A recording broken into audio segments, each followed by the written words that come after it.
With the new title update for Monster Hunter Rise Sunbreak having just dropped, a lot of you are probably planning to return to Sunbreak to access all of those new goodies, but some of it is locked behind different thresholds. So in this video, we're going to show you something that you definitely don't want to miss out on, as well as some tips on how you can get a higher Anomaly level to fight some of the newly introduced 6-star Anomaly monsters, such as Rajang and Gore. Let us know if you've been enjoying fighting these Anomaly monsters and where you would rank them compared to tempered, hypers, and other powered up monsters from the previous Monster Hunter titles down in the comments below. And do click like while you're down there because it really does help us out. And don't forget to stay subscribed and click the bell because we have lots of content planned for you guys over the next few days that you definitely don't want to miss out on. So let's jump into it without wasting any time. To unlock the new A6 Anomaly quests, you will need to have a research level of 111, and the research level itself has had the cap on it raised to a level of 120 in this new update. But this will take you some time. However, an extra reason for you to grind out these Anomaly research levels is that there's actually a reward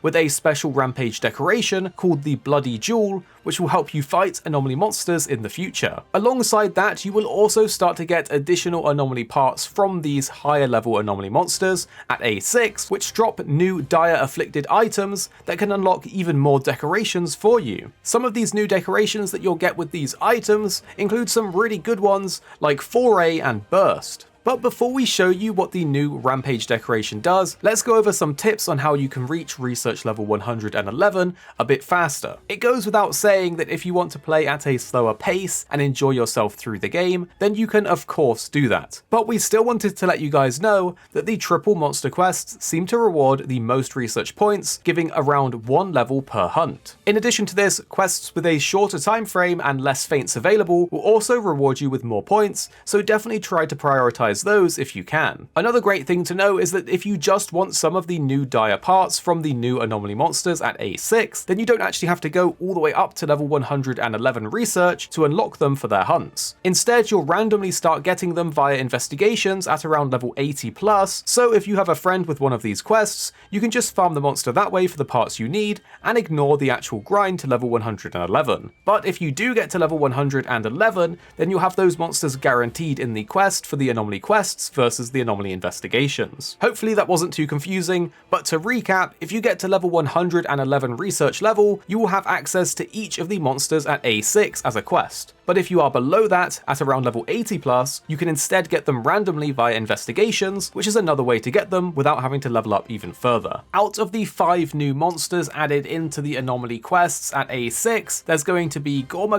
espinas, Basil, Rajang, and Raknakadaki. Interestingly though, there's only 2 different new afflicted dire parts, a shell and a claw. Gore, espinas, and Basil will give you the dire afflicted shell, while Rajang and Raknakadaki will give you the dire afflicted claw. If you do reach research level 111, you'll also be able to talk to the smithy, which will then have a brief conversation about being able to craft a brand new decoration, and that is how you will be able to make the new Bloody Jewel. The thing is, this actually has quite a cool skill on it, but it is dependent on being hit by an Anomaly monster, so it's a bit risky and has that trade-off. For the decoration itself, it's a level 2 rampage decoration, so can fit comfortably on many weapons, and the actual skill of the weapon itself is Bloody Heart, which says, during Blood Blight, attacks will increase according with vitality recovered by attacking. Effect ends when Blood Blight ends. We've of course only been able to use this for the time that the patch has been out, but it does look like you get a sizable attack bonus from this, with some people reporting that it hits a cap at around 30 plus attack bonus. It will be very interesting to see if this replaces the anti-species